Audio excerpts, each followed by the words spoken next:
तो चलिए हम आज का अपना टॉपिक स्टार्ट करते हैं, medical staff and their function. Medical staff and their function में सबसे पहला जो स्टाफ है वो है attending physician. Attending physician is a team leader. एक पेशेंट के ट्रीटमेंट में हॉस्पिटल की टीम काम करती है, उस टीम का जो लीडर होता है वो अटेंडिंग फिजिशियन होता है। हॉस्पिटल की टीम में कौन कौन होता है? नर्स होते हैं, बॉयज़ होते हैं, टेक्नीशियंस होते हैं, डायग्नोस्टिक पर्सन्स होते हैं, फार्मासिस्ट होते हैं। वो सारे पर्सन्स जो पेशेंट का केयर करते हैं वो सब अटेंडिंग फिजिशियन के अंडर में काम करते हैं। अटेंडिंग फिजिशियन करता क्या है? ये डायग्नोसिस, ट्रीटमेंट और सुपरविज़न प्लान को बनाता है। अटेंडिंग फिजिशियन ही रिस्पॉन्सिबल होता है कि पेशेंट को क्या ट्रीटमेंट देना है, क्या क्या डायग्नोसिस करवाना है और पेशेंट का क्या क्या सुपरविज़न करना है, इसके लिए रिस्पॉन्सिबल होता है attending physician. Attending physician has a decision making power regarding the patient treatment. Primary care taking doctor act as a attending physician. जो भी जैसे हॉस्पिटल में कोई पेशेंट गया और पेशेंट के जाने के बाद पेशेंट से पूछा जाता है कि आप किस डॉक्टर को दिखाना चाहते हैं, तो वो अपने डॉक्टर का नाम बताता है। तो वो जो डॉक्टर है जिसके अंडर में पेशेंट ट्रीटमेंट लेने वाला है वही उसका अटेंडिंग फिजिशियन होता है। Attending physician always a registered medical officer, यानी कि अटेंडिंग फिजिशियन जो है वो रजिस्टर्ड मेडिकल प्रैक्टिशनर होगा। नेक्स्ट हमारा स्टाफ है स्पेशलिस्ट डॉक्टर्स। स्पेशलिस्ट डॉक्टर की हमें ज़रूरत तब पड़ती है जब अटेंडिंग फिजिशियन थेरेपी को कंप्लीट करने में अनसक्सेस होता है, या वो समझ नहीं पाता है कि क्या ट्रीटमेंट दिया जाए, क्या नहीं दिया जाए, या फिर उसको किसी स्पेशलिस्ट डॉक्टर की आवश्यकता होती है हेल्प के लिए, तो वो स्पेशलिस्ट डॉक्टर से हेल्प लेता है। स्पेशलिस्ट डॉक्टर्स में कौन कौन होते हैं?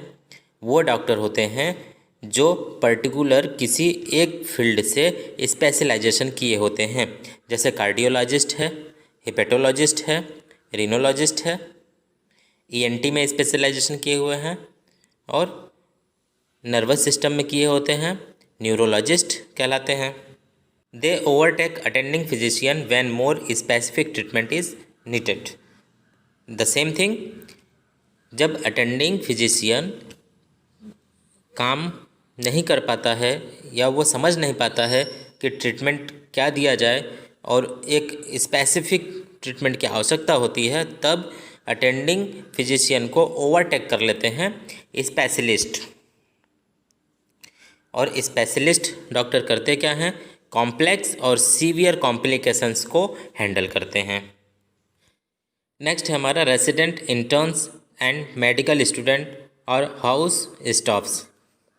ये स्टाफ वे स्टाफ होते हैं जो अपनी पढ़ाई के दौरान या पढ़ाई कंप्लीट होने के बाद ट्रेनिंग पीरियड में होते हैं, या फिर अपने एक्सपीरियंस को बढ़ाने के लिए किसी अच्छे डॉक्टर के अंडर में काम करते हैं।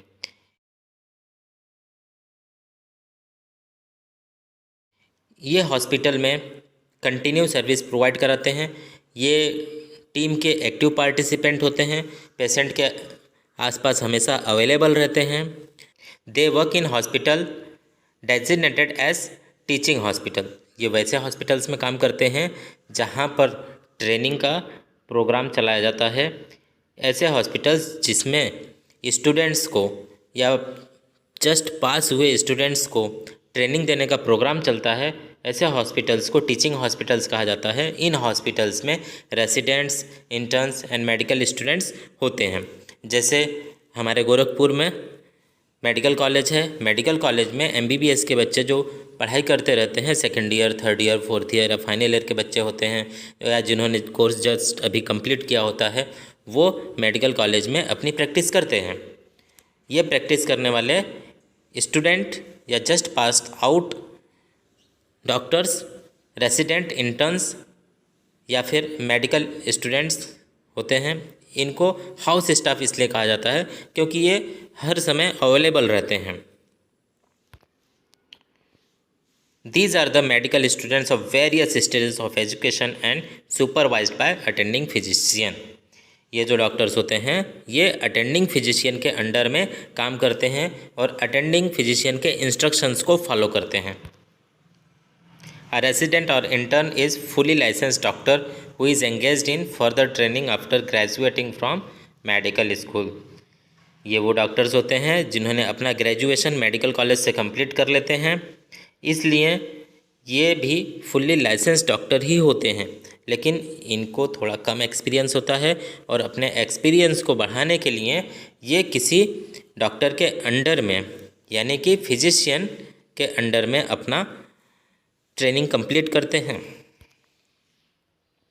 They are active member of team.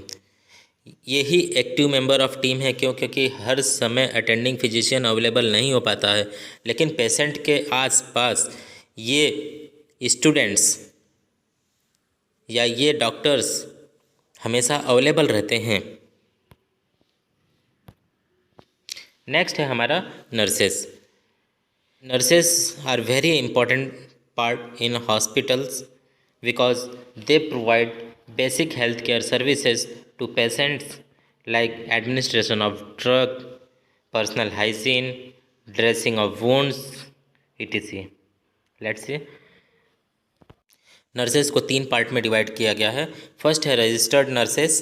Registered nurses are responsible for providing basic nursing services like administration, checking vitals, patient counselling, reporting their complications to physician. ये वाइटल को चेक करती हैं. वाइटल में कौन कौन से होते हैं? ब्लड प्रेशर होता है, टेम्परेचर होता है, पल्स होता है और समटाइम रेस्पिरेशन रेट को भी इंक्लूड किया जाता है. Patient counselling and reporting their complications to the physician. Nurses जो हैं पेशेंट के साथ एकदम फ्रेंडली बिहेवियर रखती हैं, जिसकी वजह से नर्सेज से पेशेंट अपनी प्रॉब्लम्स को शेयर करता है और उन शेयर्स प्रॉब्लम्स की रिकॉर्डिंग रिपोर्ट बनाना नर्सेज का काम होता है और पेशेंट की काउंसलिंग भी नर्सेज करती हैं. सेकेंड है license practical nurses. License practical nurses they work under guidance of registered nurses and perform a same function. License nurses जो होती हैं रजिस्टर्ड नर्सेस के अंडर में काम करती हैं या करते हैं. नर्स जो हैं बोथ मेल एंड फीमेल दोनों हो सकते हैं, डजेंट मैटर. मैं अगर प्रोनाउंस कर रहा हूँ कि करती हैं, इट डजेंट मीन वो मेल एंड फीमेल दोनों हो सकते हैं और they perform same function. Next है nurse practitioner and physicians assistant. कुछ नर्स ऐसे होते हैं जो डॉक्टर को हर समय असिस्ट करते हैं. अटेंडिंग फिजिशियंस को हेल्प करने वाली नर्सेस जो होती हैं वो फिजिशियंस असिस्टेंट्स कहलाती हैं. फिजिशियन असिस्टेंट्स जो हैं अटेंडिंग फिजिशियन के गाइडेंस में काम करती हैं. ये काम क्या करती हैं? रूटीन मेडिकल एग्जामिनेशन का काम करती हैं, ड्रग ऑर्डरिंग का काम करती हैं, प्रिस्क्रिप्शन राइटिंग का काम करती हैं, रिकॉर्डिंग का काम करती हैं and reporting of complications, reporting patient complication to the attending physicians. Next है हमारा patient care technicians. Patient care technicians ये वो पीपल्स होते हैं जो नर्सेस की हेल्प करते हैं, यानी कि जो काम नर्सों का होता है अगर नर्स नहीं है तो वो काम अटेंडिंग टेक्नीशियन या पेशेंट केयर टेक्नीशियंस करते हैं. नर्सेस क्या काम करती हैं? वाइटल्स को लेती हैं, बीपी पल्स टेम्परेचर है, helps in moving peoples from a bed और wheel chair. Patient care technicians क्या करते हैं? पेशेंट को एक बेड से दूसरे बेड पे शिफ्ट कराने का काम करते हैं, व्हीलचेयर प्रोवाइड कराते हैं, मूवमेंट में हेल्प कराते हैं, पेशेंट के असिस्टेंट करते हैं. Reduces the workload of nurses, providing items for comfort such as pillows, blankets, also known as nurses aids, क्योंकि ये नर्सेस की जगह पर ही काम करते हैं. पेशेंट एडवोकेट्स ऐसे लोग होते हैं जो मेडिकल फील्ड से नहीं होते हैं लेकिन हॉस्पिटल में हमेशा अवेलेबल रहते हैं और ये पेशेंट्स के आसपास रहते हैं, पेशेंट से बातचीत करते हैं, पेशेंट फ्रेंडली होते हैं, पेशेंट की सारी समस्याओं को समझने की कोशिश करते हैं और उसका निवारण करते हैं। They handle complaints of patient. The same thing, their behavior is patient friendly so that people discuss all the problems without hesitations। ये जो पेशेंट एडवोकेट्स होते हैं, ऐसे पर्सन्स जो स्वयं अपना खाना वाना नहीं कर खा सकते हैं, उनको फीडिंग का काम भी ये करते हैं। नेक्स्ट है थेरेपिस्ट। थेरेपिस्ट वो लोग होते हैं जो किसी पर्टिकुलर थेरेपी के द्वारा पेशेंट को ठीक करने की कोशिश करते हैं। जैसे फिजिकल थेरेपिस्ट वो लोग होते हैं जो फिजिकल एक्सरसाइज के द्वारा पेशेंट को हेल्थ केयर सर्विस प्रोवाइड कराते हैं, पेशेंट को एक्सरसाइज बताते हैं जिससे उनको रिलीफ मिलता है। पेशेंट को जैसे फिजिकली ऐसे लोग हैं जो चलने में अनेबल होते हैं, चल नहीं पाते हैं, अपनी पोजीशन स्वयं नहीं चेंज कर पाते हैं, मूव नहीं कर पाते हैं। फिजियोथेरेपिस्ट क्या करते हैं, उनको ऐसा ट्रेनिंग करते हैं कि किस तरीके से वो अपने काम को स्वयं कर सकते हैं। किसी बॉडी पार्ट को अगर मूव करना है तो किस डायरेक्शन में करना है, कैसे करना है, इसकी ट्रेनिंग फिजिकल थेरेपिस्ट देता है। नेक्स्ट है ऑक्यूपेशनल थेरेपिस्ट। ऑक्यूपेशनल थेरेपिस्ट वे लोग होते हैं जो स्पेशलाइज्ड टूल्स की हेल्प से पेशेंट केयर करते हैं। पेशेंट केयर में कौन कौन से काम करते हैं? पेशेंट को ईटिंग करवाते हैं, ड्रेसिंग करवाते हैं, ग्रूमिंग करवाते हैं, बाथिंग करवाते हैं। Also they are help in cooking the meals and cleaning with the help of specialized tools. Third type का हमारा थेरेपिस्ट है speech pathologist. Help the patient having difficulty in swelling और कम्युनिकेशन। वे लोग जो बोलने में या भोजन को निगलने में दिक्कत महसूस करते हैं, उनको स्पीच थेरेपी या स्पीच पैथोलॉजिस्ट ट्रेनिंग प्रोवाइड करता है।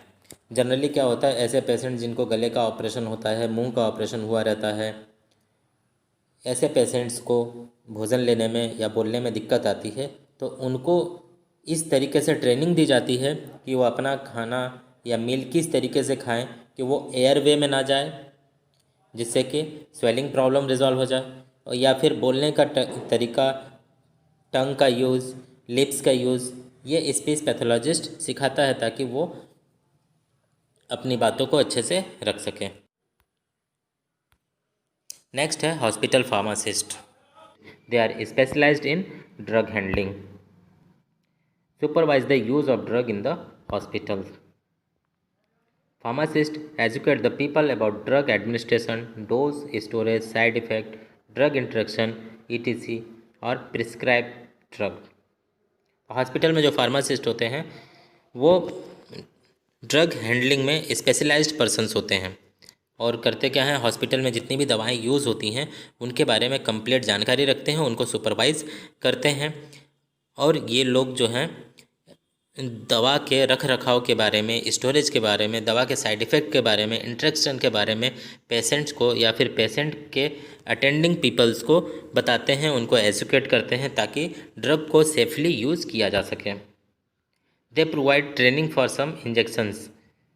ये कुछ इंजेक्शंस को लगाने की ट्रेनिंग भी देते हैं, जैसे कि इंसुलिन, जो कि घर पे लगाया जा सकता है। ऐसे में इंजेक्टेबल्स की ट्रेनिंग प्रोवाइड कराना भी फार्मासिस्ट का काम होता है।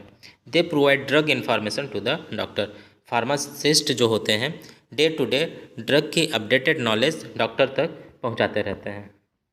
नेक्स्ट है dietitian. Dietitian is a very important part of hospital और इन पेशेंट केयर सर्विसेज। क्यों? क्योंकि पेशेंट का डाइट ही इस बात को डिसाइड करता है कि पेशेंट की रिकवरी कितनी जल्दी की जा सकती है। एक न्यूट्रिशियस और ऐसा मील जो पेशेंट इजीली डाइजेस्ट कर सके, या ऐसा मील जो डिजीज़ के ट्रीटमेंट को इंटरफेयर ना करे या डिजीज कंडीशन को बढ़ाए ना, ऐसा मील पेशेंट को ठीक होने में हेल्प करता है। इस मील का डिसीजन जो है डाइटिशियन करता है। डाइटिशियन होते कौन हैं? डाइटिशियन स्पेशलाइज्ड पर्सन्स होते हैं जिनको स्पेशलाइजेशन होता है, न्यूट्रिशन एंड मेडिकल ट्रेनिंग भी इनको होती है। और डाइटिशियन क्या करते हैं, डाइटिशियन जो हैं प्लान बनाते हैं, मील प्लान बनाते हैं कि कब क्या खाना है, खाने का कंटेंट क्या होना चाहिए, कितना खाना है, ये डाइटिशियन का काम होता है। Registered dietitians have specialized nutritional and medical training. They help person to determine dietary needs and plan the meal. Patient का फूड हैबिटेशन के अकॉर्डिंग डाइटिशियन डाइट प्लान करवाता है। जैसे कि सम पीपल्स वेजिटेरियन होते हैं, सम पीपल नॉनवेज खाते हैं, तो नॉनवेज वालों को नॉनवेज के साथ मिक्स फूड हैबिटेशंस वाले पीपल्स को उनके अकॉर्डिंग ही डाइट प्लान बनाया जाता है। जैसे वेजिटेरियंस को नॉनवेज का डाइट प्लान नहीं दिया जाता है। They educate peoples for food safety. They prepare specific meal plan for diabetic, renal, hepatic patients. Next, interpreter services. Interpreter services ये वो लोग होते हैं जिनको रीजनल लैंग्वेज के बारे में जानकारी होती है। ये डॉक्टर के साथ कम्युनिकेट करते हैं। ये इस समय काम आते हैं जब डॉक्टर्स रीजनल लैंग्वेज को अंडरस्टैंड करने में सक्षम नहीं होता है। डॉक्टर जैसे साउथ इंडिया के डॉक्टर्स अगर नॉर्थ इंडिया में आ जाएं तो वो लैंग्वेज प्रॉब्लम फेस करते हैं। इस लैंग्वेज प्रॉब्लम को रिजॉल्व करने के लिए मीडिएटर्स पीपल्स होते हैं। ये पीपल्स पेशेंट की बात को डॉक्टर तक पहुंचाते हैं और डॉक्टर की बात को पेशेंट तक पहुंचाते हैं। They are persons having knowledge of various regional languages and able to translate into English. They help to understand the patient complications to doctor. Hospital में अगर कोई इंटरप्रेटर नहीं अवेलेबल होता है तो उस समय टेलीफोन पे या फिर वीडियो कॉन्फ्रेंसिंग के माध्यम से इंटरप्रेटर की सर्विस ली जाती है। रैपिड रिस्पांस टीम नर्सेस और डॉक्टर की एक ऐसी टीम होती है जो क्रिटिकल कंडीशंस को हैंडल करने के लिए सक्षम होती है। ये करते क्या हैं, they works under attending physicians.